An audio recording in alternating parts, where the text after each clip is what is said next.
یا آدم فیلم گرفتن. آره تا اینکه بخوان مثلا برای جای دیگه.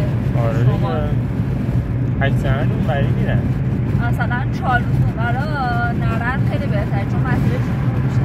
آره ولی رشت و اینا خیلی نزدیک. رشت و حتی کرجیان همینطوره. کرجیان برای باز به نسبت کرج تا قزوین نزدیک چند ساعت؟ 1 ساعت یا